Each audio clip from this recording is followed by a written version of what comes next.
Hey y'all. Hey, my old lady said that I should start sharing some of the secrets I have after 30 years of working on cars. Um, Forced into an early retirement. I'm not even 46 years old yet. Anyway, I work out of my home now occasionally and still help people out. I ain't gonna get rich doing it, but it keeps me busy and I sure as hell enjoy it.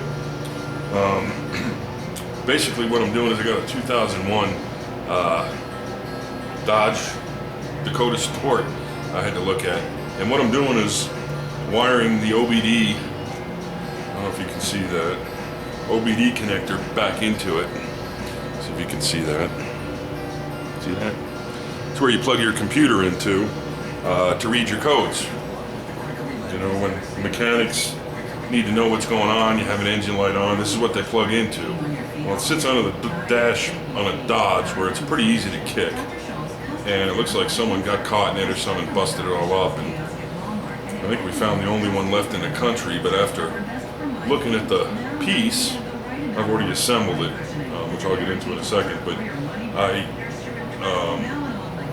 started thinking that you could pretty much, as long as you know your wiring diagram, you can pretty much, and your pin out, you can know where to put the wires and pin it out yourself and still use your computer if something should happen to it, burns up, whatever, shorts. I've only had to do a couple in my lifetime since they've come out with the OBD2 system, because it's not something that generally goes bad. But this started out as a rear brake job, and I get into scanning because he had an ABS light on, and the damn thing kept reading, wouldn't erase the codes. So I went down to unplug my computer, make sure the wiring was plugged in, and lo and behold, it fell off in my hand. So I had to rewire it. My dad still works for Chrysler and found one in Toledo or something in a warehouse, so I was actually able to get this one from Chrysler.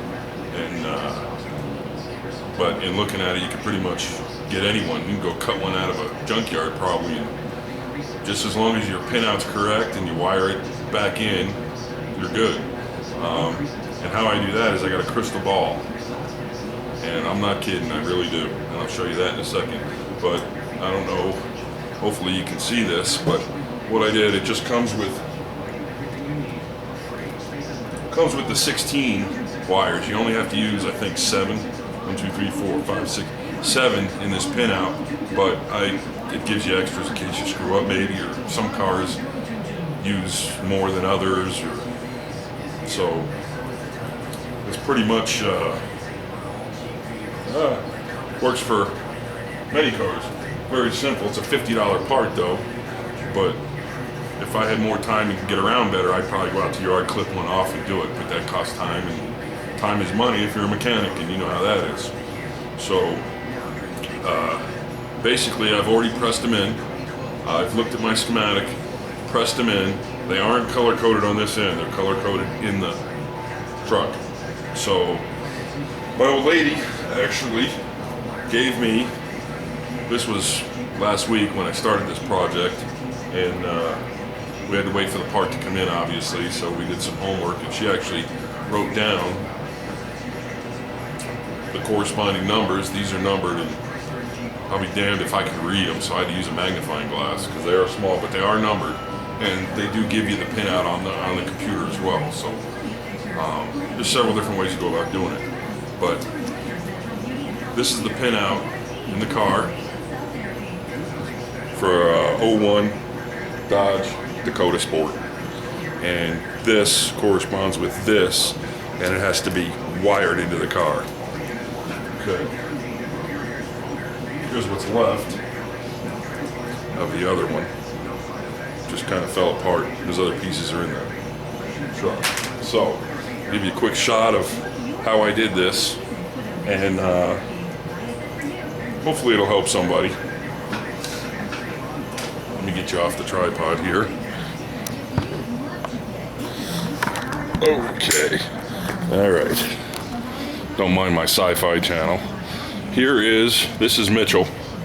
It's a program that you can purchase or buy, and we have a really good connection, and I actually bought hard drives that are updated through like 2012 now, I think. I'm not in the business anymore, so I don't do as much as I had, so I don't need to update as frequently, but this is my crystal ball to the world. And basically, if you can see that, let me see if I can get a little closer here. Get a pointer. How about a pointer? Okay. This is the pinout. Here's your numbers 1 through 16. We got your colors. That's why I like Mitchell. They give you colors. And tell you what they are. And then they tell you which ones you use. So here's my 7. 1, 2, 3, 4, 5, 6, 7. Those are the only ones I need. Those are the only ones that I installed in my connector here. And I've already put the heat shrink on it and plugged them in. And now I'm getting ready to, I already even crimped the ends. So we're gonna crimp the ends to the corresponding colors that are in the car on the other harness, and then heat shrink them on. It should be good. I made it a lot longer than I should have. So this way, you know, I got a little room to work, because they do not give you any room to work under there. I could have cut most of the harness out, but, and it's 6'4", 300 pounds. It's really hard to get under the dash of something. So here we go. Here's the truck. See the truck? I don't just build hot rods, man. She says I'm really good at, the old lady says I'm really good at wiring, and I should do more of it, but I do not volunteer that information all the time. Okay, here's under the dash. Here's the harness with my colors.